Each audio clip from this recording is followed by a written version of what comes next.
अगला क्वेश्चन है, भारतीय मानसून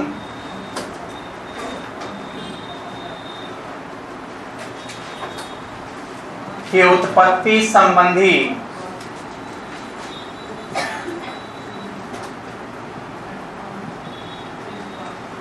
जेट स्ट्रीम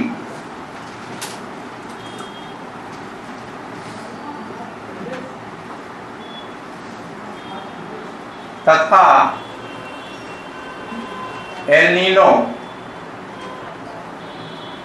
या एल नीनो भी कहता है सिद्धांत की व्याख्या करें।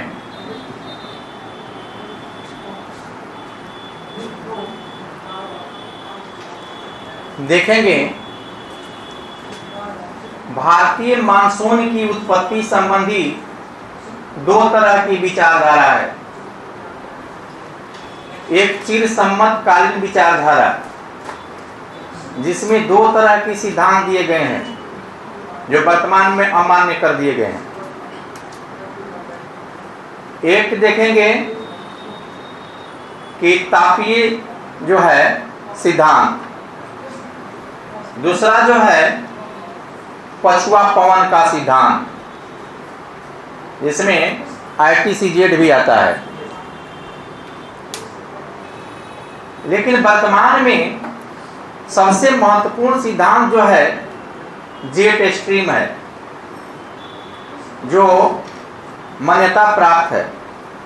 इसमें भी कुछ खामियां बताई गई है लेकिन फिर भी ये मान्यता प्राप्त है।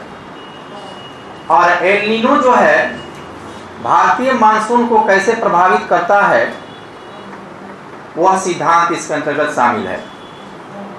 भारतीय मानसून को एल नीनो जो प्रभावित करता है दो तरह से, एक अधिक वर्षा होने से, वृष्टि होने से बाढ़ की स्थिति उत्पन्न होती है, तो दूसरी ओर एल नीनो का कम प्रभाव होने से सूखे की स्थिति हो जाती है।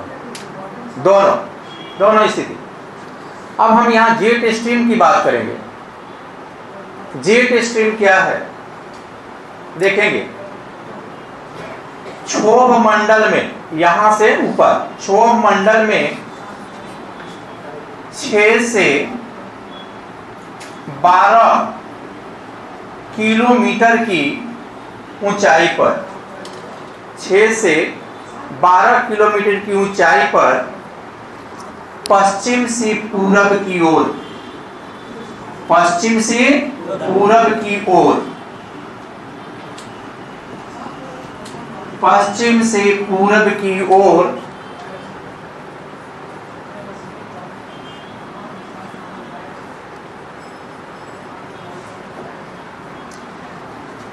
चलने वाली तीव्र गति की पवन को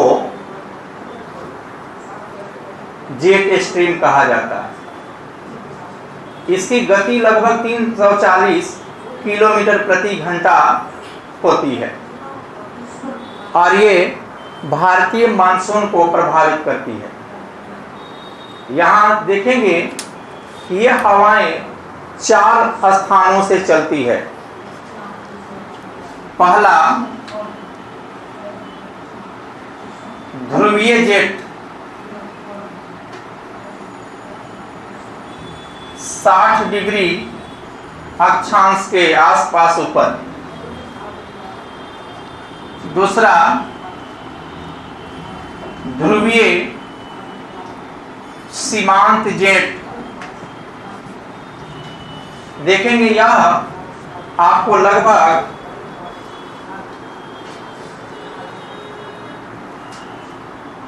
30 से 65 डिग्री, 30 से 65 डिग्री अक्षांश, और उपोष्ण जेट, उपोष्ण जेट, एक सेकंड,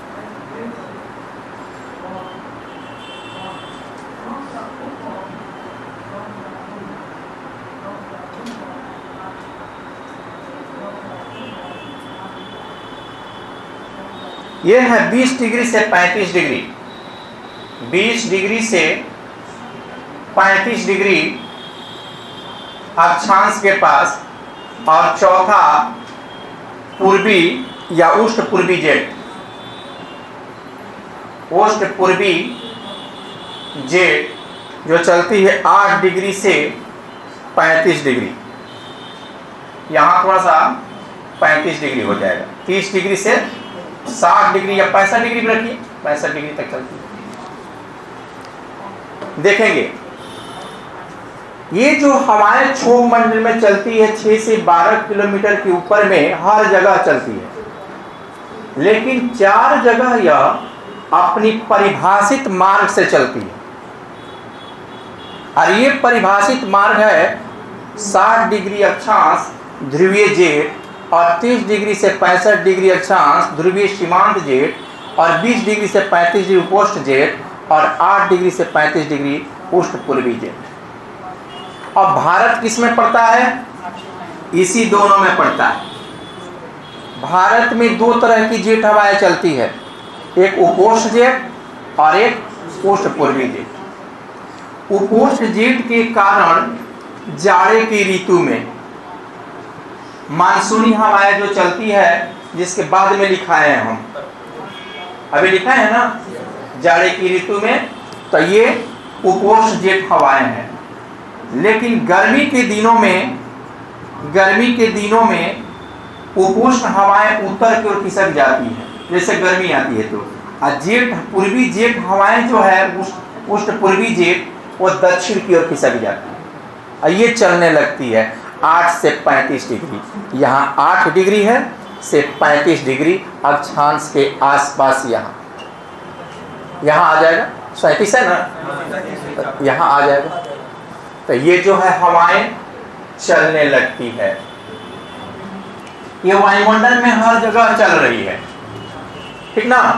आप देखेंगे 20 से 35 डिग्री जब चलती है, यहाँ मान लीजिए 20 डिग्री हो गया और ये 35 डिग्री तक चलेगी, तो ये जाड़े की ऋतु में चलती है। इसीलिए देखिएगा कि प्रायद्वीपीय भारत में जो है मौसम समान रहता है, टेम्परेचर समान रहता है, क्योंकि इससे भी प्रभावित नहीं हुआ, यहाँ तक पहुँच नहीं पड़ा उपोष्ण जेट। तो अब देखेंगे इसमें कि आखिर उपोष्ण जेट क्या है। देखें 20 से 35 डिग्री अक्षांश के बीच पश्चिम से पूरब की ओर क्षोभ मंडल में तीव्र गति से चलने वाली वायु को उपोष्ण जेट कहा जाता है। उपोष्ण हवाएं जाड़े की ऋतु में चलती है और भारतीय मानसून को प्रभावित करती है, उसे उत्पत्ति में ये योगदान देती है। और ये देखेंगे उपोष्ण जेट हवाएं जो चलती है, सीधी चलती है और अपने देखेंगे उत्तर से पूरब की ओर मुड़ जाती है, उत्तर से पूर्व की ओर मुड़ जाती है। और देखेंगे बंगाल की खाड़ी में, क्योंकि यहाँ पर टेम्परेचर जो होता है जाड़े की दिनों में वो जो है कम होता है, इसलिए यहाँ पर हाई प्रेशर होता है और हाई प्रेशर से जेट हवाएं लो प्रेशर की ओर चलती है। और यहाँ पर देखेंगे एलपी होने के कारण ये अपनी दाईं ओर देखेंगे, ये जो है फेरल के नियम के अनुसार मुड़ जाती है और यहीं पर चक्रवात जो है, चक्रवाती हवाएं भी चलने लगती है। और ये मुख्य रूप से आंध्र प्रदेश, तमिलनाडु को प्रभावित करती है और यहाँ जोरों से वर्षा करती है। पहले जेट समझ गए। उष्ण पूर्वी जेट 8 डिग्री से 35 डिग्री के आसपास, मान लीजिए 8 डिग्री है से लेकर 35 डिग्री मान लीजिए नहीं के आसपास ये क्षोभ मंडल में चल रही है हवाएं, ठीक है। इस हवा को चलने में और भारतीय मानसून को संशोधित करने में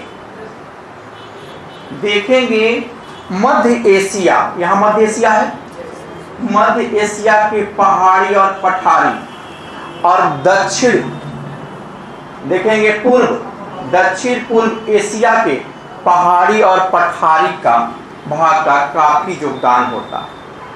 क्योंकि यहाँ पर हाई जो है तापमान, उच्च तापमान रहता है।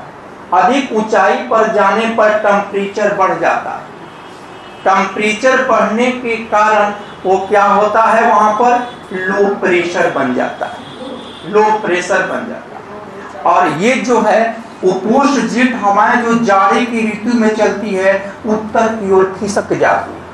जैसे गर्मी पड़ती है तो उत्तर की ओर खिसक जाती है, और ये उष्ण पूर्वी शीत हवाएं जो है दक्षिण की ओर खिसक जाती है, दक्षिण की ओर खिसक जाती है। जैसे हम एक मैप बना देते हैं, और ठीक है,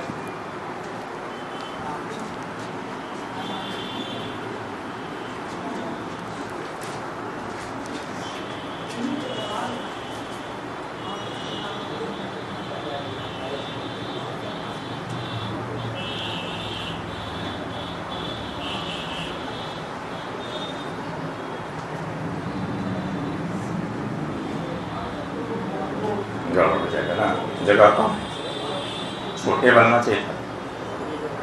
अच्छा चलिए,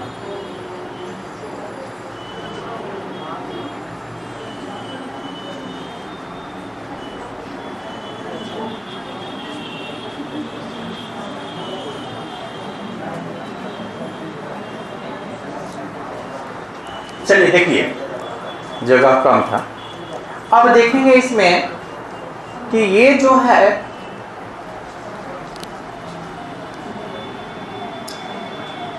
उष्ण पूर्वी शीत हवाएं जो 8 डिग्री से 35 डिग्री के आसपास चल रही है, देखेंगे पूर्वी शीत हवाएं चल रही है।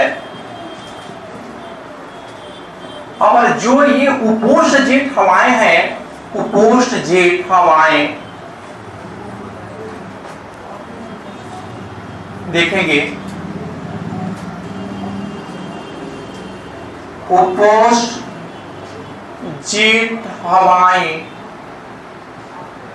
उत्तर की ओर खिसक जाती है, जबकि उष्ण पूर्वी शीत हवाएं दक्षिण की ओर खिसक जाती है, दक्षिण की ओर। और यह दक्षिण की ओर खिसकने के बाद मानसूनी हवाओं को संशोधित करने का प्रयास करती है, और ये मुड़ जाती है ऐसे, ये हवाएं मुड़ जाती है, ऐसे मुड़ जाती है, और अरब सागर में आकर गिर जाती है। जब अरब सागर में गिरती है तो यहाँ पर HP रहता है, हाई प्रेशर, क्योंकि उस समय भारत में LP रहता है, गर्मी का दिन है, LP रहता है, जबकि समुद्री भागों में HP रहता है। और ये मानसूनी हवाओं को संशोधित कर देती है, और करने के बाद ये हवाएं दक्षिण पश्चिम का रुख ले लेती, पश्चिम से दक्षिण से पश्चिम की ओर, दक्षिण पश्चिम से उत्तर पूर्व की ओर मुड़ जाती है, मुड़ जाती है यही हवाएं। और बंगाल की खाड़ी में आ करके आप देखेंगे जो गति है भारत को मानसूनी वर्षा को की प्रवाहित करती है। दोनों जेट स्ट्रीम के प्रभाव आप देख लिए, एक से आप देखेंगे उत्तर पूर्वी मानसून की उत्पत्ति हो रही है, एक से दक्षिण पश्चिम मानसून की उत्पत्ति हो रही है। ये देखेंगे उपोष्ण शीत हवाएं हैं, उपोष्ण शीत हवाएं जो 20 डिग्री से 35 डिग्री अक्षांश के पास 6 से 12 किलोमीटर जो है क्षोभ मंडल में पश्चिम से पूरब की ओर प्रवाहित हो रही है। कोई प्रॉब्लम किसी को समझने में? लिख देंगे ना अपने मन से, आराम से मैप बना करके। चलिए लिखिए, लिखा दो। आप लोग को लगा कि सर नहीं लिखाएंगे ना मैंने अपने मन से लिखने का मतलब है कि एग्जाम में अपने मन से लिख देंगे आराम से, एक बार पढ़ेंगे तो।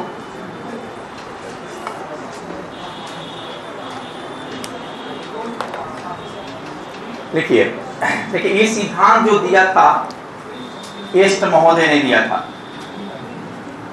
ठीक ना, लिख लीजिए YEST है क्या। तो अभी इसको पढ़ा लिखा देता मैं लोग पढ़ाएं, फिर मिटाना पड़ेगा ना, फिर बनाना। हमको याद है, इसको अब दोनों मैप को बना लीजिएगा आप लोग, मिटा देंगे तब फिर एल नीनो के लिए मैप बनाएंगे। चलिए लिखिए,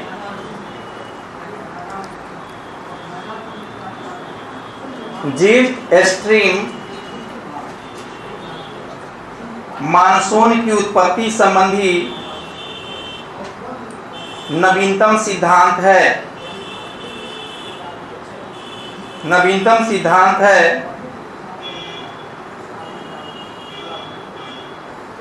इसका प्रतिपादन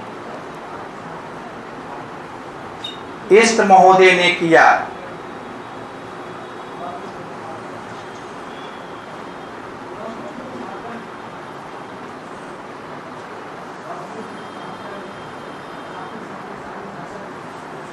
इस सिद्धांत के अनुसार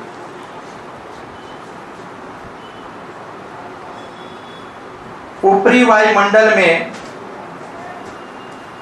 ब्रैकेट में क्षोभ मंडल में ट्रोपोपोज,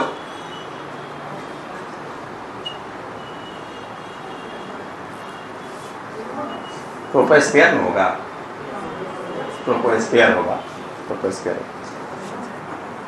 क्षोभ मंडल में 6 से 12 किलोमीटर की ऊंचाई पर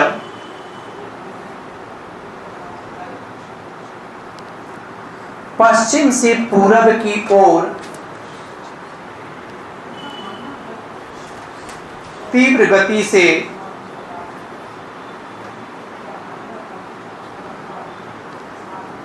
गति से हवाएं प्रवाहित होती है जिसे जेट स्ट्रीम कहा जाता है।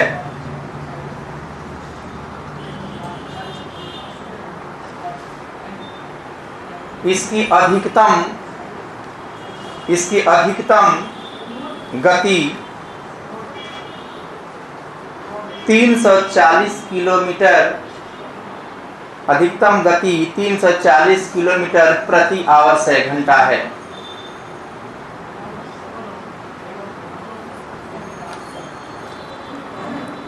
प्राचीन इस सिद्धांत के अनुसार क्षोभ मंडल में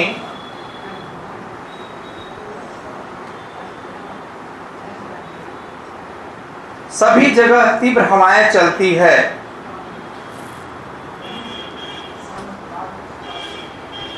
जबकि 4 ऐसे क्षेत्र हैं जहां वे परिभाषित मार्ग का अनुसरण करती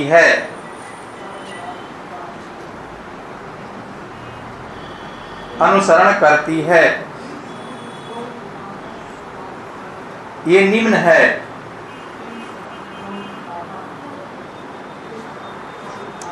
पहला, ध्रुवीय जेट, जो लिखा है था अभी, ध्रुवीय जेट 60 डिग्री अक्षांश, ध्रुवीय जेट 60 डिग्री अक्षांश। ध्रुवीय सीमांत जेट, ध्रुवीय सीमांत जेट 30 डिग्री से 65 डिग्री अक्षांश।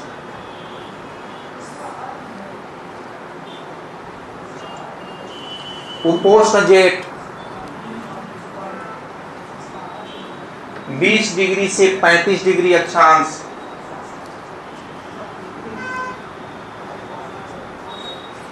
उष्ण पूर्वी जेट 8 डिग्री से 35 डिग्री अक्षांश।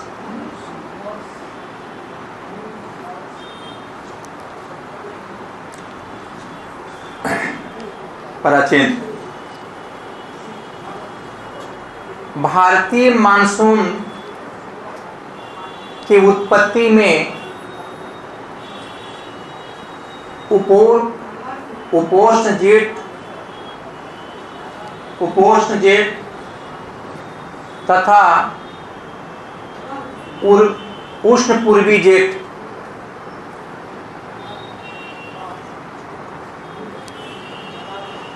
का योगदान होता है।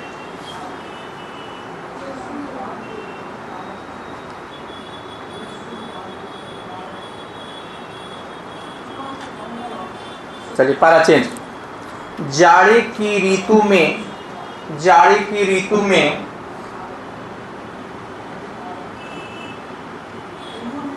भारतीय उपमहाद्वीप के ऊपर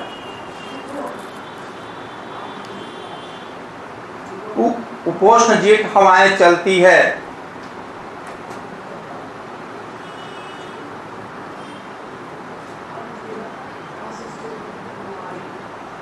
इसकी दिशा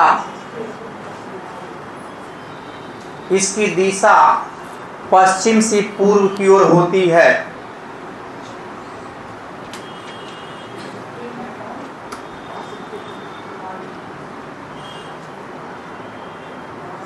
यह ठंडी हवाएं हैं या ये ठंडी हवाएं हैं जो सतह पर हवाओं को ढकेलती है।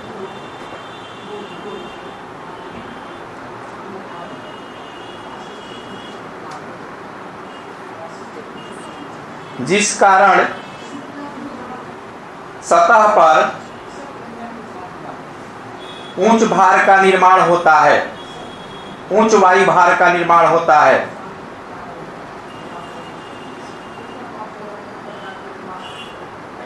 इसी उच्च वायु भार से हवाएं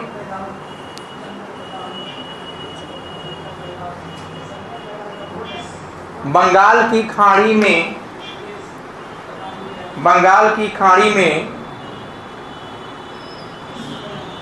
निम्न वायु भार की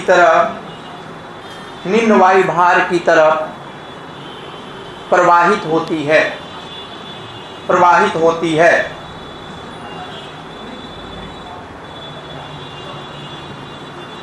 परिणाम स्वरूप बंगाल एवं बिहार में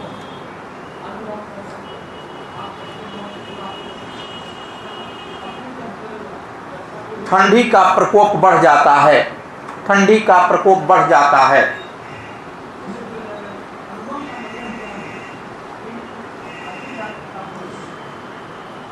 ये हवाएं जब बंगाल की खाड़ी में आती है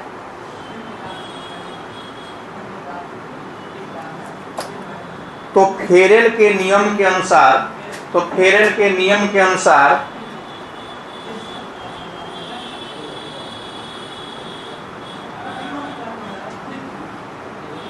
उत्तर पूर्व मानसून का रूप ले लेती है।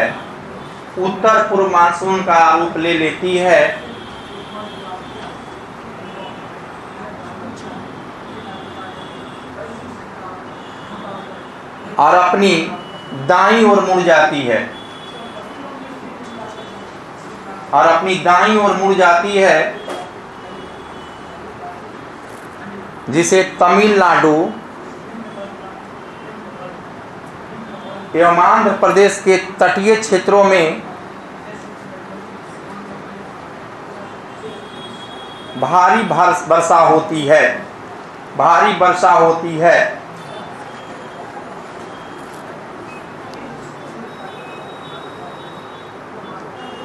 इसे निम्न मानचित्र द्वारा समझा जा सकता है।